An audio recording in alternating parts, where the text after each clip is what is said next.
talking about Delta 8 and the concern that we have for, particularly for children who are buying this product. And Andy will talk a moment about how this was purchased and the other two, but again, kind of note what this is said. You can't probably read it up here, but it's got James Harden's name on there. And I'm told that when you open this up, they're actually, these are little shoes inside. These are gummies. You can't tell, but I can like press that. You can tell it's gummies. But again, something really aimed at children. If you look at the back, James, we'll look at this side. James Harden Collector Edition. And you turn over here, gummy candy, and then of course on the other side it says THC. So two things you probably shouldn't see together: candy and THC. Andy will talk about how that was purchased. A couple other ones that were purchased. Take a look at that again. What would appear to be Tony the Tiger. I'm sure it's not Tony the Tiger, but it certainly appears to be Tony. Cereal bars. Just for information, this is 1999. This is 1999. I think this one was $15. Andy, you want to come up and tell us how you got these? Yes, Governor. Thank you. I could be your prop guy or whatever. No, thank you. Governor, you asked me to talk a little bit about these products and what we're seeing with respect to law enforcement. I'm going to talk about how we got those. Look, not too long ago, if you were underage and you wanted to get high on THC or THC products, you had to have a drug dealer. You had to have somebody that you knew who had access to the illicit drug market. Typically, you had to meet your dealer in secret, out of sight, and typically your dealer would sell you a THC product in a form where it had to be smoked. You would then smoke that THC product, if that's the form it was in hiding, or at least somewhere where an adult couldn't see you or couldn't smell what you were doing. There was a nefarious side to all of this activity, a seedy side to using these THC type products. And that was a barrier that we know not all the time kept kids from doing it, but often it would dissuade or slow a kid's access to these types of drugs. And I think we have a slide here showing some of the packaging. Now let's fast forward to 2023. In 2023, as a high school student, I can walk into a gas station or a convenience store and purchase and pairing THC products that are packaged in a way that's specifically designed for kids in a gummy form that's basically in the same form as candy I've been eating my entire life. And you see the slide here. Now look, a lot of times we see this is a Narcotics Intelligence Center product that they put together as part of their work in this space. And we talk about this advertising by using these types of products. But if you look, this is for real. These two cereal bars were purchased last night. And when they purchased, I purchased them for the purpose of this press conference to show how these items are marketed to kids. When I went up to the clerk and put these on the counter, as he was checking me out, he said, "Hey, look, if you don't have a tolerance for this stuff, you need to go easy." He said, "This stuff's going to hit really hard, and you're probably only going to want to try a quarter of one of these at first." When I got out of the car, I had my daughter sitting in the car. We were on our way home from a basketball game. I got out of the car. I threw these in the car. She said, "Dad, that looks just like cereal. That looks just like Cocoa Puffs and Frosted Flakes." So these products are absolutely being designed and marketed to kids. Furthermore, this completely unregulated form of Delta H THC, if I'm a teenager, it can get me high or impaired to the point where I can no longer safely operate a car. And if I'm not careful, these products can make me sick or put me in the ER. Law enforcement professionals, especially school resource officers, have been talking about this issue for a while now. They've been expressing concern over the way these substances are marketed to kids and the way or the ease at which kids have access to these products. Governor, again, wanted me to talk about how easy it is for these kids to get these products. And instead of just talking to you about it, we decided to show you how easy it was. Over the weekend, we took two 15-year-old high school students who had just finished basketball practice to buy Delta 8 gummies. We used 15-year-olds instead of 17-year-olds because we didn't want there to be any confusion or any doubt on behalf of the clerk who was going to sell this stuff as to whether or not they were actually adults. So we used younger teenagers. We took them straight from basketball practice. They were still sweaty. They still had their basketball clothes on. One of them still had his shorts on from basketball. 10 degrees. He walked into this place with his shorts on. Look, there was no doubt when you looked at these kids, there was no doubt that they were clearly underage. Their instructions were not to be tricky, not to try act any older than what they were. If they were asked for their age, they were to tell the truth. If they were asked if they had an ID, they were just to tell the clerk they didn't have one. And that was it. We didn't tell them, other than ask for Delta 8 gummies, we didn't tell them anything else to get or give them any further instructions. Within 10 minutes and within 3 miles of their school, they walked into a BP gas station and purchased these THC gummies with no questions asked. And Amber, we have a recording of them making this buy.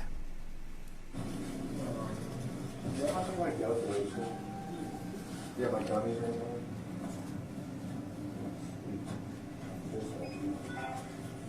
We like gummies for it?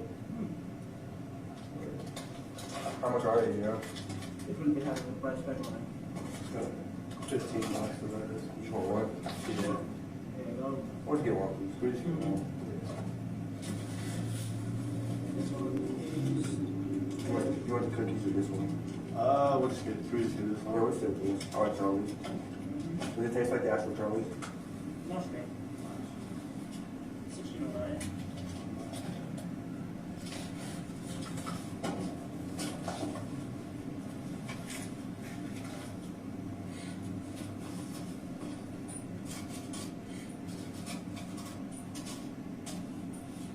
Appreciate it, man. Thank you, boss.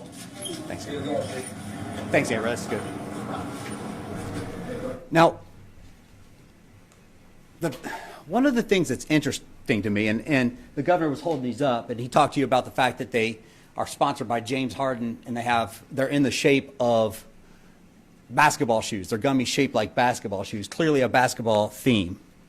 One of the things that's interesting to me is the fact that you had two kids who just finished basketball practice, picked a product, a THC product, with a basketball theme. Could be 100% coincidence. I mean, it could be 100% coincidence. Or it could be evidence that the marketing is working exactly as it's designed to work. There's two final points that I want to make. I was at actually a basketball game last night. I was sitting with the mom of one of the kids who came and did this. So she knew that the governor was interested in this issue, and she knew that it was an important issue to the governor. She's also a school nurse. As we talked about the governor's concern about these products, she told me a couple stories about actually having to render care to students in her school who were having adverse reactions to these intoxicating hemp products. She said it's terrible. She told me a story about a kid going in a bathroom, finding a kid who was vomiting and covered in sweat. And he was actually ripping at his clothes, trying to get his clothes off because he was so uncomfortable. And when she talked to him a little bit, he told her that he had taken these Delta 8 products. She said that too often these kids pop too many of these gummies because they taste just like candy. And when they pop too many, that's when she has to get involved in treating them for the adverse effects. The second point and final point that I'll make actually is a message that somebody asked me to deliver straight to the governor. At that same game last night, there was a lady behind us who worked at the local juvenile court, and she heard us talking, and she went out of her way to ask me to thank the governor for addressing the problem of these intoxicating hemp products. She said that she sees far too many kids come through the juvenile court system through her job who are using these products on a consistent basis.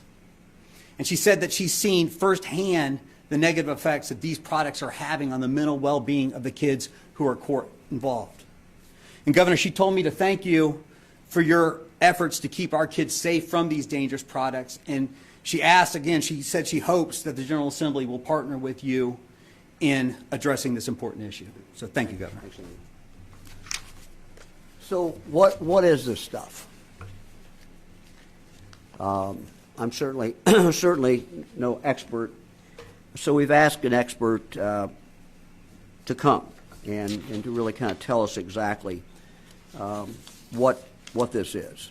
So let me now introduce Dr. Gary Wenk, Emeritus Professor of Behavioral Neuroscience at The Ohio State University. He's going to tell us about what actually the Delta-8 is and what medical effects it has, particularly on young people.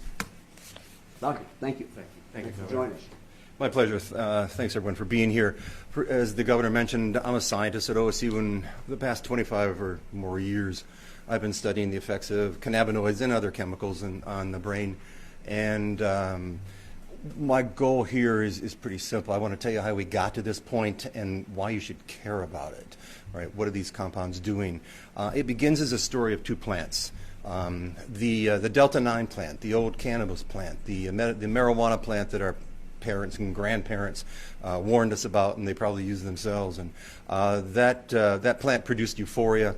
People got high. We've seen movies about it and so forth. That compound is called THC, but we specifically call it Delta-9. Why we call it that is just an idiosyncrasy of the structure.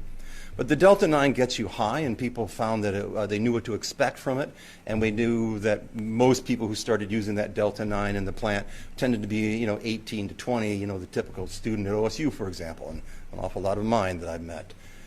The other part of the story is a different plant entirely, and that's a plant that we've all heard of, and it's called hemp. Hemp is grown widely around the world. It is a cash crop. It is a safe plant to consume. It does not contain THC by design. Hemp is used for many things, clothing, rope. It was grown on Thomas Jefferson's plantation to use as rope. It's been around a long time. People didn't smoke it. It didn't produce euphoria. That was up until a few years ago. That was the status of things. We had this euphorogenic plant with THC, Delta-9, and then we had hemp. Well, hemp also contains another molecule that we hear about occasionally, and that molecule is CBD.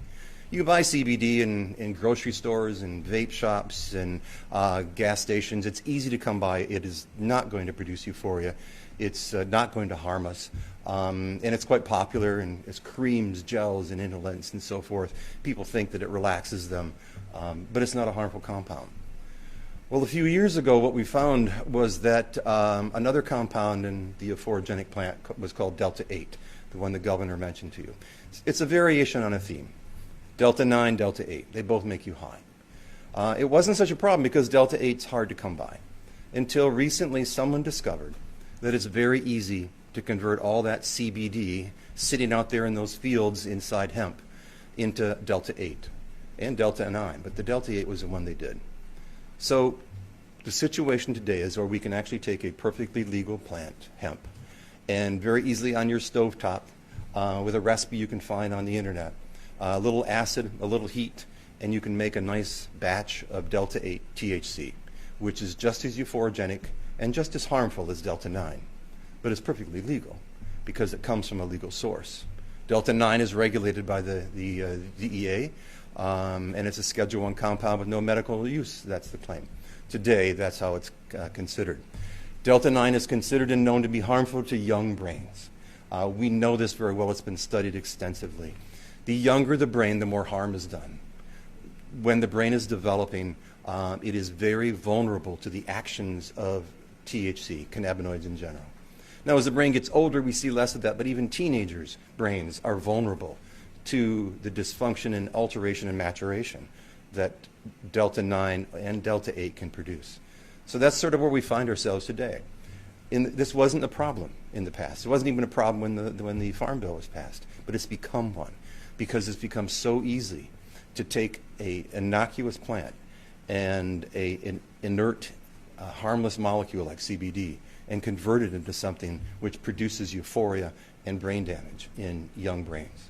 So that's how we got here, and that's the problems that we're dealing with. And as you just heard the governor describe, it's so easy for young people to get a hold of it now perfectly legally. That wasn't the case, and never has been the case with Delta 9. We just didn't see it being used by so many young people. So I'll stop there and hand this over to... Okay, we'll get... Okay, question Doctor, and answer. thank you very much. I'm sure they'll have some questions for you in a moment. Let me now introduce Lance Himes, Assistant Director of the Ohio Department of Health. He's going to tell us what the data shows in regard to calls coming into the poison control centers. Lance? Thank you, Governor. So you heard a little bit about the effects of Delta 8 products in terms of longer term and brain development, but we're also seeing acute injuries to especially our youngest children here in Ohio. According to the Ohio Poison Control Center data, over the past 3 years, and that's 21 through 23, we've been receiving over 257 reported cases of Delta 8 poisoning. In 2023 alone, there were 102 reported poisonings, and of those, 40 were in children ages 5 and younger, a group most at risk for serious health impacts. And the number of children 5 and under who were poisoned has increased at least 50% year over year from 2021 to 2023. So we had 16 reported in 2021, up to 24 reported in 2022, and 40 reported poisonings last year.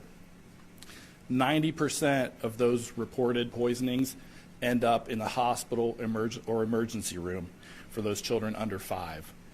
The most common symptoms seen in the emergency rooms include central nervous system depression, respiratory depression and trouble breathing, increased heart rate, blood pressure changes, vomiting, and other neurologic effects.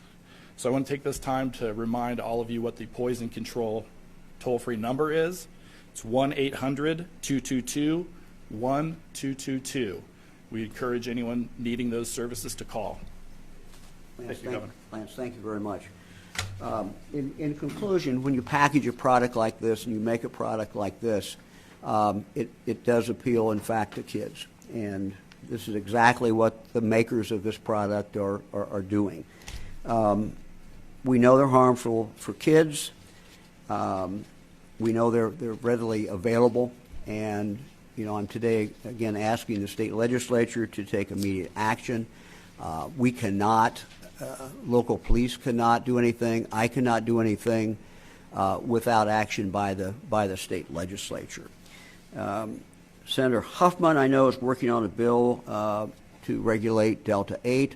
There's been a question in the General Assembly as to whether or not this should be part of the marijuana bill or whether it should be a separate bill. Candidly, I don't care.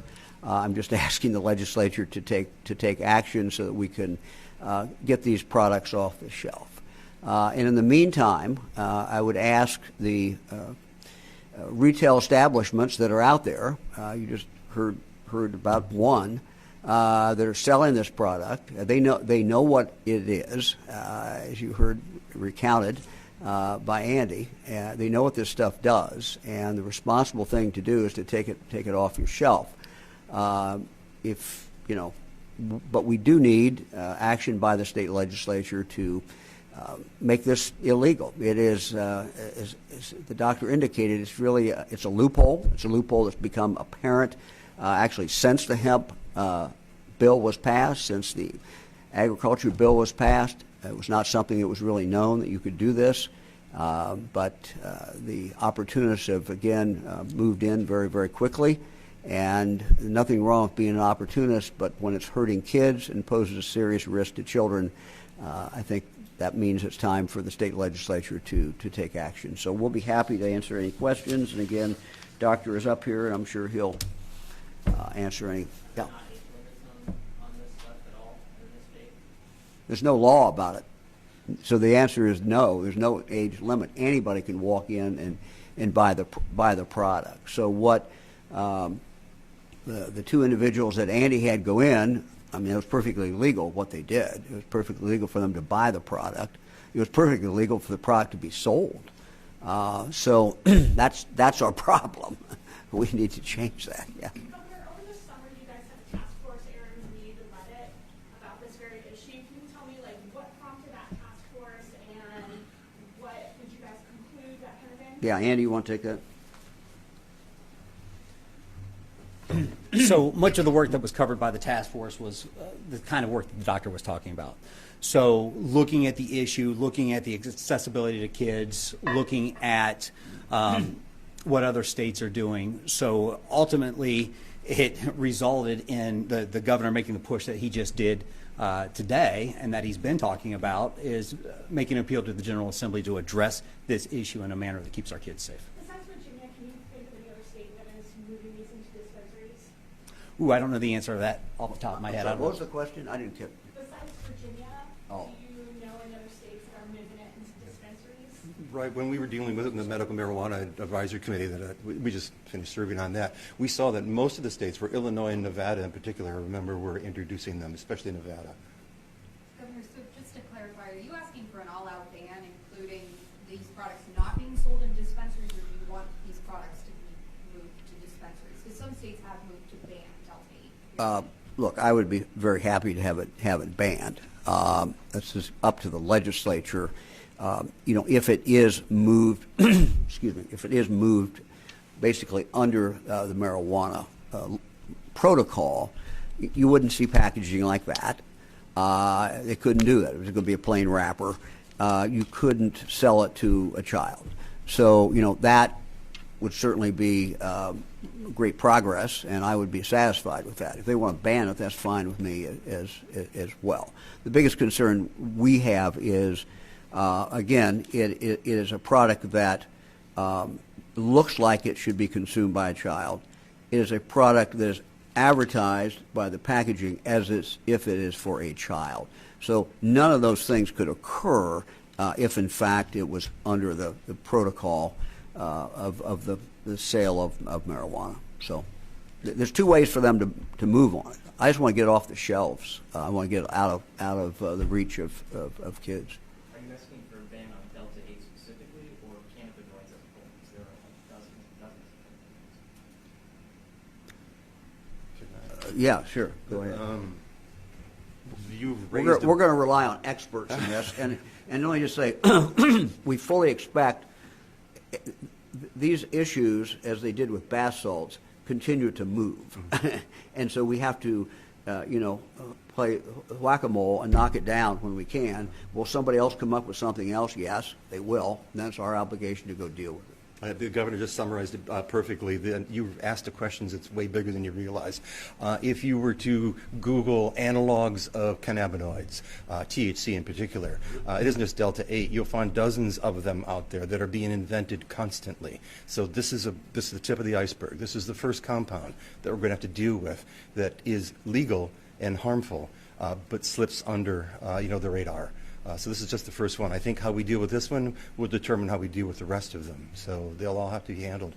The FDA actually has a great deal of experience with this. When amphetamine was first invented, they got around it with methamphetamine. Then they got around that with MDA. Then they got around that with ecstasy. And they got around that with mollies. And each step of the way, it was a new molecule that wasn't legal that had to be made illegal. So that's what we're going to see in the future here. It's a very big developing story. Governor, why the aggressive push for this now? Recognizing that Delta 8 is new, but it's been around at least for a bit now. Well, I've been talking about this for quite a while, and I've asked the legislature to take action before I even started publicly talking about it. So I've been talking about it, and I've been pushing, and I'm going to continue to push. Again, what I hope today to do is with the doctor and with Andy's story and what Lance's statistic is, maybe to make this more real to people. That this could be their child that walks in, and get people to understand this stuff is out there. And frankly, we always hesitate to do a press conference like this because in one sense we're telling more people that, hey, this product is out there. But I made the decision that we have to get some action from the state legislature, and that's why I have the sense of urgency. So is there anything you can do administratively? No, I'm told no. The lawyers tell me no.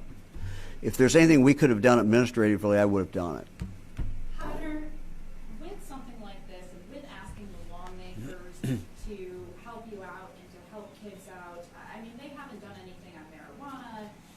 You've been urging this for, I think, more than a month or a couple months now. What makes you think that they would come back and do this? Well, look, I mean, I think these are good people, and I think it sometimes they're looking at a lot of different issues, but sometimes I think you have to make it real for people. It's kind of the way I understand things. It's easier to understand this package than it is for me to describe the package. If you can see this package, it's easier to understand that. I think having Dr. here, he has the ability to explain this in a scientific way, but also a very understandable way.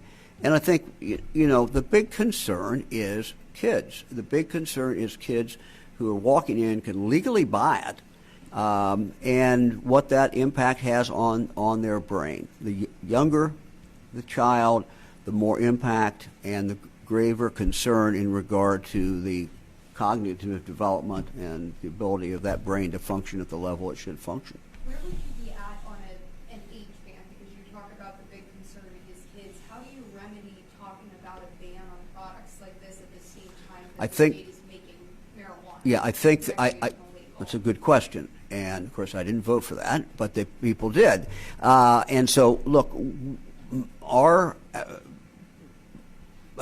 what we have attempted to do and what we will continue to attempt to do is to follow the basic will of the people of the state of Ohio, which is they can buy a marijuana product, if you're 21, that there would be labeling that would indicate what it is, that it would not, the advertising would be limited, and certainly no advertising would be allowed that is aimed at children.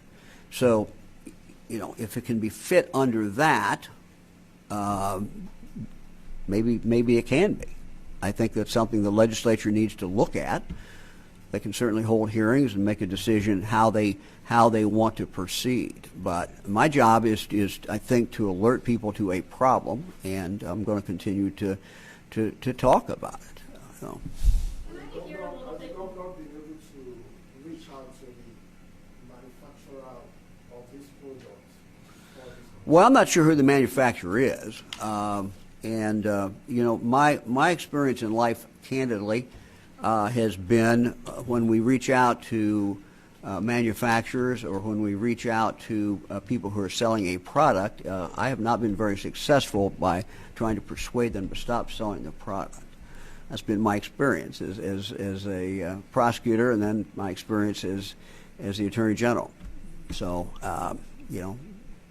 this is being sold at a BP place, So I will ask them today to voluntarily take it off their shelves. But we know that many will not. What do you have to say? I talked to the industry, and they're like, "Oh, there's always small businesses that are going to be affected. The majority of them are good players who are going to cart them and keep the products by the cigs and behind the thing." What do you say to that? Well, I say that they're selling it to kids. I'm saying it's marketed to kids. So, and the scientific data clearly indicates that kids should not be consuming this because it affects their brain and has potential impact for a long-term impact on their cognitive development, on their development of that brain. So, I don't think they have a high moral ground to make this case that they should be selling this junk to kids. What about the ones that, I'm sorry? even if they're not? I mean, I went out last night for 2 hours, and everybody carted me, and I thought. Well, good for them. Good for them. Can I hear a little bit about the 15-year-olds and how you found them, what the whole deal with that plan was? Yeah, so I used a nephew. So I have a 17 and 14-year-old daughter, and I was going to use my 17-year-old daughter and I didn't want to use. She was too old. Even though she's still underage, I didn't want any claim that we were somehow trying to trick people or anything like that. So I was going to use my 14-year-old daughter. She was a little scared to do it by herself. So I have a nephew who is 15 years old, and then we have a family friend who plays basketball with my nephew that's a 15-year-old, or has a 15-year-old as well. So I asked the parents if they'd be willing to let their kids do it. They understand that it's important. They understand the danger that this stuff poses to their kids, and they don't want their kids to be able to go and buy this without, they don't want to be able to go into the store and buy it. So they allowed their children to participate, and they went in and did it. And something that's interesting is look, if you look at this package, if you look at this one right here, the tiger on the front of this package has red eyes and has basically a joint hanging out of his mouth. All right, there can be no argument that this is, hey, this is to help you sleep. Hey, this is to help you with your swelling in your joints or something like that. This is designed to get people high. The clerk asked me last night. That was the first thing he said. Hey, take it easy. You don't want to get too high on this stuff. That was what he was inferring.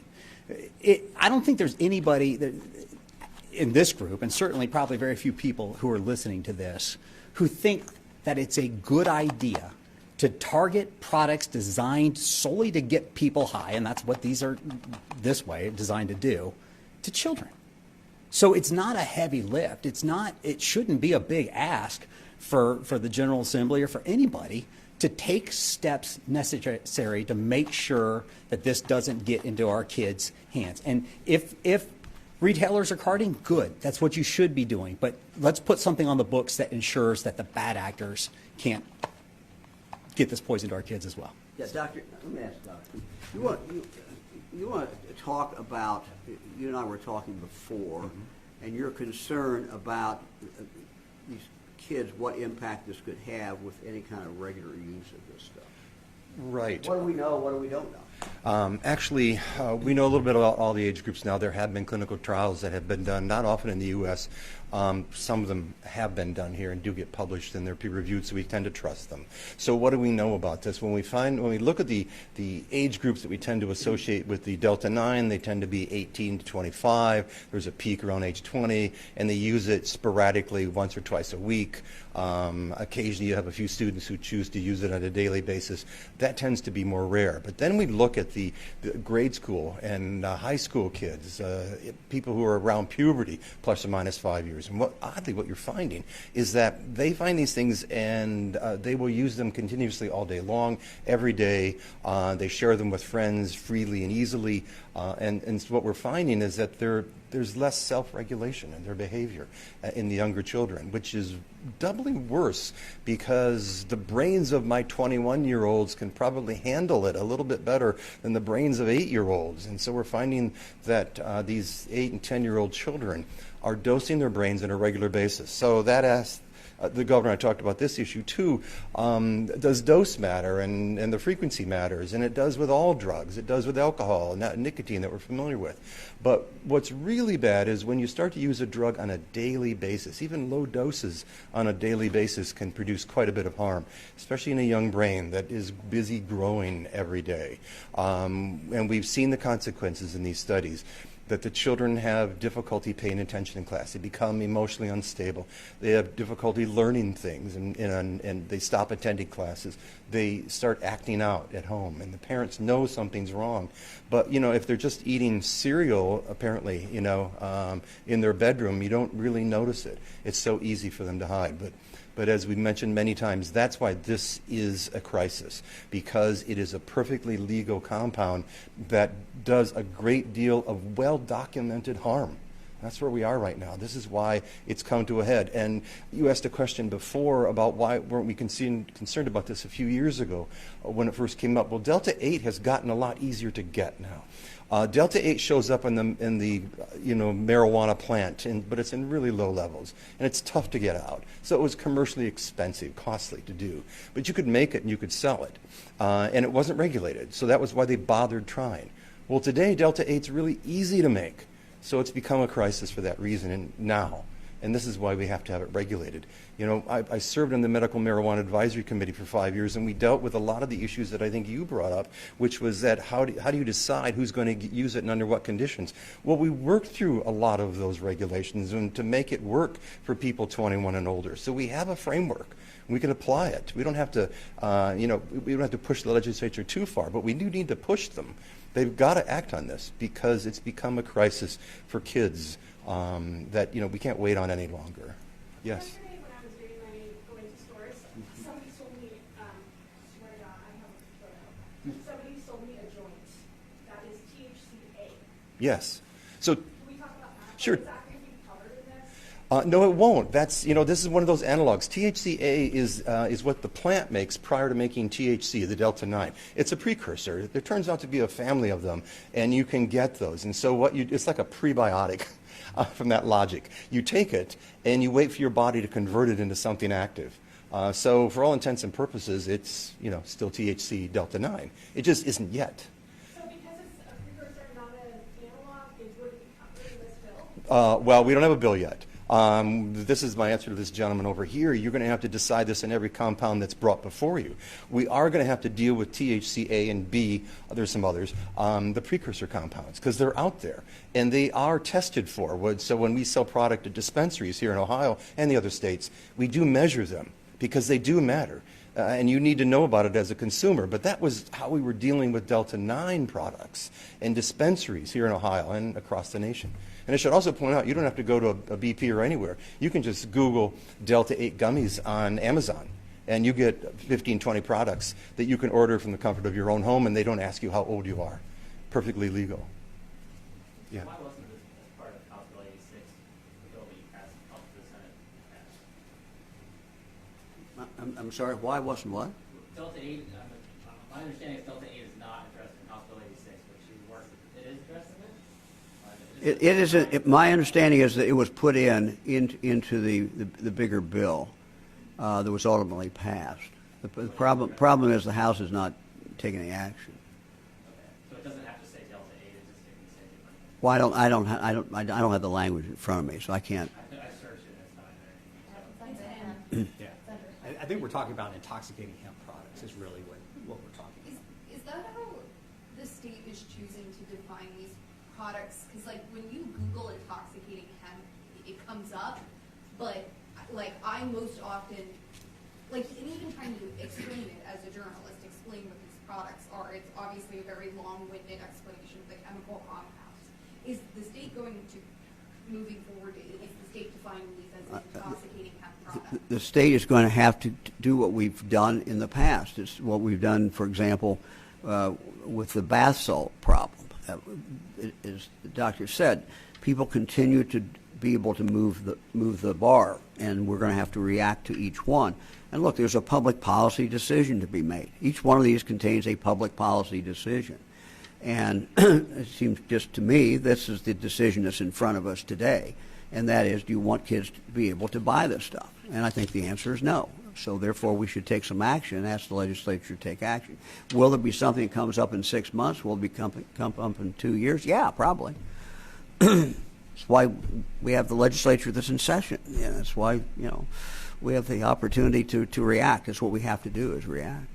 Is it fair to ban or change Delta 8 when you only went to one gas station, and it's possible that every other one is not selling this to minors?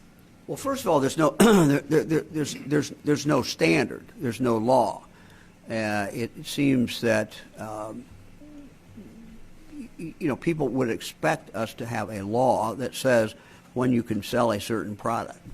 I mean, Lord knows we've had enough discussions about marijuana in the last year. I think there's been a consensus established in the state. One of the things in the consensus is you have to be 21 to buy the product.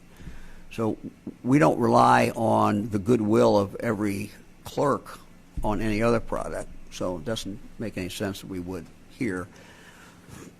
And we've not done a survey of every place and sent somebody in every place and tested it. But okay, anything else? I was just curious, with the statistics from the poison control centers, and you may not have this information is asked, but are these accidental poisonings coming from children who have gone and bought these products and then taken them? Or are they I don't know. children who are accessing them in the home, like you see with states that have legal marijuana? I don't think, Lance, you can correct me, I don't think we know that. That's not what normally comes in. Somebody has a problem, and they're trying to deal with the problem. I don't know, do you have anything on that? Yeah, Governor, we have the Ohio Poison Control Centers break it down by age groups. So one of the age groups is 0 to 5 years of age. I don't think they're buying it. The next group is 6 to 12, and then 13 to 19, and then we've got adults 20 and up. So those two lower age groups are clearly getting access to it, Yeah. probably in a home accidentally, because it's candy, and they want to taste it. So there are instances in those youngest age groups. Absolutely, and they're growing. And we can make that chart can be made available, right? We Yes. have that chart. Correct. We can put that up. You can see it, yeah. Okay, yes. Well, actually, I want to ask a question. Yesterday, lawmakers introduced Senate Bill 212, which will require people in Ohio to provide identification to access porn sites. Do you think that this is an invasion of their privacy? I have no idea what the bill is, other than what you just read. Thank you for reading it, but I haven't thought about it, didn't know it existed, so. Thanks, everybody. All right, Andy, you get your props back. There you go. Walk out with others. Thank you. Leave them here. Sure. Yeah, sure, we can do that. They just need to come back closed. They're closed and sealed. They need to come back in the same condition. Yeah, anybody wants to shoot it, shoot it. Always a little